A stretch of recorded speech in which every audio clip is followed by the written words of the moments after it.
Hello, everyone, and welcome to what is, without a doubt, the most expected matchup of today. It is the tiebreaks of the FIDE World Cup round 4, and it's Praggnanandhaa versus Daniil Dubov. Their two classical games ended in a draw, even though there was a lot happening there. Daniil was winning not once for sure, but maybe even a couple of times if you consider those lines to be winning. We already discussed it, whether a human can play engine like chess. If yes, then yes, they were winning. If not, then only I would say one position was winning. But yeah, Daniil definitely missed his chance with in the classical section. Whether that will come back to haunt him or not, that is the question that will be answered today. Their first rapid game ended in a draw, and this is the second game of the rapid section. Now it's Prague with the white pieces, and everyone thought it was weird because in both games, in the classical and in the rapid, Daniil just made a quick draw. He probably checked, okay, what Prague plays against this, and then he figures, okay, he knows everything. There's no point in playing that, so let's just call it a draw, and let's make the time format as fast as possible. Because as you know, Daniil is the former World Rapid champion. He won the World Rapid Championship in 2018, so he considers himself the favorite as the situation on the clock goes down. But yeah, this is still quite a lot of time, 15 minutes plus increment. Let's see what happens here. It's quite a wild game. So Prague with white opens with pawn to e4. We have pawn to e5, knight f3, knight to c6, and bishop to c4. We have knight to f6, the two knights defense to the Italian game. And usually we see d3 here. It is the modern bishop's opening, and pretty much everyone plays this at the top level. Very rarely do we see knight g5, everyone's favorite knight attack. Here, Prague goes for d4. This is just the open Italian against the two knights, where there's so much theory. I mean, this has been played for 200 years, and you just have to know it all if you are to play this.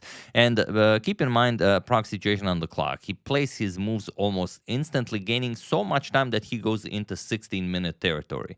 So look at this. Pawn to d6. We have pawn to d5. Okay, Daniil brings the knight back. Knight to b8. And now knight to c3. We have bishop to e7. Daniil prepares the castle and pawn to a4. We have pawn to a5, and Prague just goes queen to e2. Blitzing it out. This is a new move. There are a couple of games where h3 was played, but queen to e2 is new, and it is now as of move 8 that we have a completely new game. Prague obviously well within his preparation. He's now even on 16 minutes on the clock, which is, I mean, just incredible. And the question is whether g4 is a move or not, because why wouldn't you play it? White already wasted a tempo playing queen e2, so wouldn't this be great? Not really, because white is very happy with a trade. White would win the bishop pair, and if you go back, then you have this nasty h4, and there's no captures because h5 wins the bishop. So you have to make room for your bishop, then g5, and white just controls a bit too much space, especially for this time control. This is, in Prague's hands, I believe, already a winning position. So instead, after queen e2, Daniil goes pawn to c6, wants to break down Prague's strong center, and now pawn to h3. This is the first move where Prague actually spent some time, spending around a minute to play it.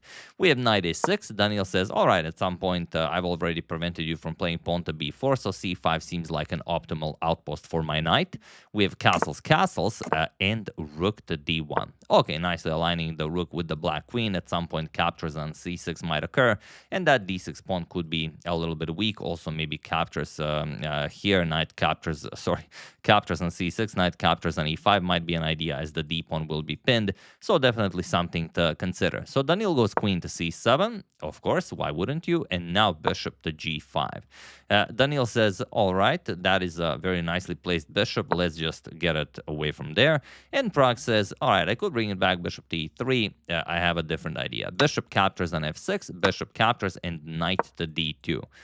With the idea of maybe shifting the knight over to c4 once the bishop moves, but also maybe he wants to just play f3, pawn to f4. Who knows? We have knight to c5. Daniil gets his knight to an excellent outpost, and the bishop back to a2. Okay, the c4 square has been freed for the knight. We have bishop back to e7. Daniil also hinting at playing f5, and knight to c4. Okay, we have bishop to d7. Daniil continues development. Rook 8 to b1, hinting at pawn to b4, and rook 8 to d8. And indeed, pawn to b4 in this and pretty much any other position is by far the best move. So Prague plays it, A captures, we have rook captures and rook to a8. Now Daniil wants to organize an attack on that a4 pawn. We have knight to b6 attacking the rook and the bishop on d7 and the rook to a7. And here a bit of an odd move from Pragg. He plays knight captures on d7, and even without checking the engine, I don't know if I would play this. Because it's not forced and you're not really threatening anything. And I don't think black is threatening anything with this dark square bishop. Maybe, okay, Pragg is obviously a much stronger player than me, so he's maybe fearing bishop to e8. Then, you can play f6 and then the bishop becomes useful on the light squares. Maybe something along those lines, because we've seen examples where an incredibly strong knight is given up for a weak bishop, and then it turns out to be a brilliancy, like if you remember that famous Fischer game. But okay, knight captures on d7. We have queen captures and queen to f3, sort of inviting pawn to f5, and here, although it seems like a great move, there's even a rook on f8. I'm sure you forgot about our good friend the light square bishop on a2, because now captures, and look at this. Black just loses the queen. So you cannot play that. Rook 8 to a8 by Daniil. We have queen to f5. Pragg not only offers a queen trade, but also prevents pawn to f5 and queen to c7. Daniil says, okay, for the moment, let's keep the queens on the board. Might be useful. We might bring more attackers to that a4 pawn. But all in all, let's just keep the queens on the board. We have queen to g4 by Pragg. And king to h7. We have pawn to h4 and bishop to d8. Now the queen can come to e7, and then at some point, I imagine, Daniil is preparing pawn to f5. We have pawn to h5. Now, if check, you don't have pawn to g6, queen to e7. We have d captures on c6, b captures on c6, and now bishop to b3. Keeping an eye on that a4 pawn and saying, okay, if you capture, my bishop is an incredible piece here. I'm going to improve my pawn structure here, and then I'm going to trade everything and play, towards that a4 pawn on the queen side, push it to victory. So bishop to a5, chasing away the rook as the bishop is now on b3, so the rook cannot go back. Rook to c4, and rook 8 to d8. We have queen back to f3 by Pragg, again inviting pawn to f5, and here it's actually a perfectly fine move. Also, the king moved to h7, so it's odd that Daniil doesn't play it, but he wants to prepare it. King to h8. Let's get the king to a dark square, so no checks can, trick me in the future. And Pragg goes knight to e2. Here again, queen f5, stopping f5 is interesting, but Pragg goes knight to e2, probably with the idea of knight g3 and then getting the knight over to f5, but Daniil doesn't allow it. He could go f5, but d5 is also interesting now with the rook on c4. So captures. Pragg gets the rook into the attack, rook to g4, and pawn to e4, attacking the queen. Queen to f5, finally, Pragg stops pawn to f5, and now you'd expect, as this diagonal is pretty interesting, some like bishop to c7, maybe queen d6, forcing Pragg to play pawn to g3, weaken his position a little bit, but no. Daniil does not prepare his attacks. He just lunges forward. Pawn to e3. And it's really interesting what he's doing here. I mean, playing with white for a draw, just trying to, get a quick draw as possible, and then going all out with black. In both games, even in classical, he got his pawns in the center very far down the board. So here, there is only one good move for Pragg, and that is pawn to f3. It looks like a disgusting move because you further weaken this diagonal, but the idea is that now after bishop to c7, trying to create some sort of a bishop-queen battery, you can just go rook g to d4, you put pressure on d5, prepare to capture it, and if queen d6 is ever played, g3, and that knight on e2 is actually very useful in stopping any sort of an attack by the queen-bishop battery. So after e3, Pragg does not play pawn to f3, he goes bishop captures on d5, which is excellent. He wins material, but it's a bit less excellent as it loses the game. So Daniil plays e captures on f2 check. We have queen captures on f2 and the bishop to b6, preparing all sorts of nasty discoveries now that the queen and the king are on the same diagonal, and Pragg just unpins. King to h1. And it seems like everything is perfectly fine, but it's not. That could not be further from the truth. Feel free to pause the video and try to find the absolute best move for Daniil while I give you a couple of seconds.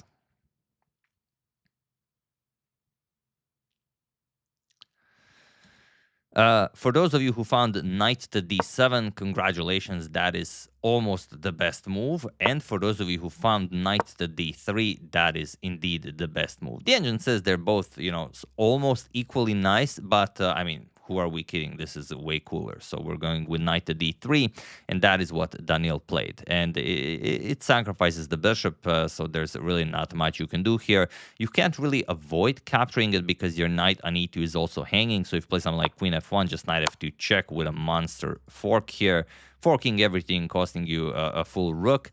The bishop must be accepted. So queen captures on b6, we have queen captures on e2, and again, the rooks are forked by the queen, not an everyday sight. So you have to do something. Rook captures on d3, and Daniil wins the exchange. Queen captures on g4, and the problem is, if you could play a5 and just advance that pawn to victory, or just give it up for the rook, and then win the exchange back, everything would be fine. The problem is the bishop on d5 is already attacked, and you have a couple of really sneaky checks. Check, check, check, check, check, and queen e5 check, and you pick up the bishop, and black will be up just too much material. So after queen captures on g4, Pragg has to avoid checks, goes king to g1, but now Daniil just gobbles up the a4 pawn, and without it, Pragg has no counterplay. But he can still try. There's the passed c pawn, so pawn to c4, queen to a1 check, we have king to f2, and queen to e5. We have queen to d4, offering a queen trade. If you can trade queens, then that passed pawn actually might be useful. Of course, Daniil will not allow that. Queen captures on h5. The white king is bare naked on f2, so why would you trade queens? Rook to g3, and queen to f5 with check. King g1 and pawn to f6, making the light square bishop pretty much useless. King to h2, and now rook f to e8. We have queen to b6, trying to grab hold of some important squares, maybe move the bishop to f3, maybe start advancing that pawn, but Daniil is simply too quick. Queen h5 check, we have rook to h3, queen to e5 check, rook to g3, and queen d6. Just offering a queen trade, now that it definitely favors him. Of course, Pragg cannot allow it. Queen to e7, rook to e7 chases away the queen further back down, queen to f2, and now rook to e5. The rook now joins the attack against the white king.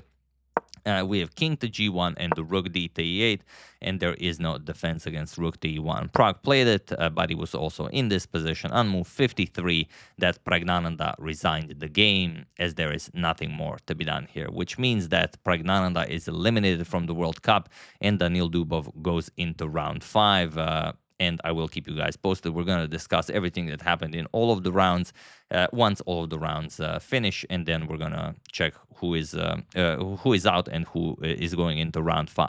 But yeah, here we resign because black can play pretty much whatever. There's no move that you can make. You can never play c5, that bishop is hanging, but also the caveman approach, rook e1 check, is more than enough for you to win the game. Just captures, and queen captures on g3. It's queen versus a bishop, not really something to worry about. So yeah, Pragg resigns, and another spectacular victory for the master of the mystic arts, Daniil Dubov.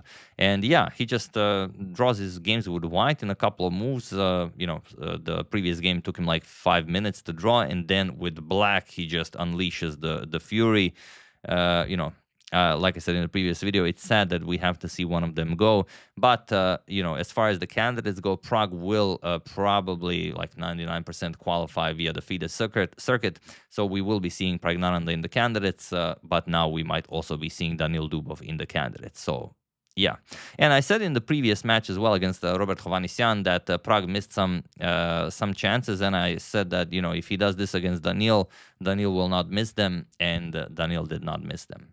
So yeah, tough break for Pragg, but big congratulations to Daniil on qualifying to round 5 of the FIDE World Cup. Very much looking forward to what he does next and what he plays next with the black pieces, obviously. So yeah, really hope you guys enjoyed it. I would like to thank Ivan Sterling, Udo Brandt, Almighty Animal Sanctuary.org, Eddie Sphere, and David Gasparian for a contribution to my channel. Thank you a lot. I really appreciate it. As usual, you can check 2 of my previous videos here. Thank you all for watching, and I will see you soon, continuing to check up on your wonderful suggestions and whatever else happens in the chess world.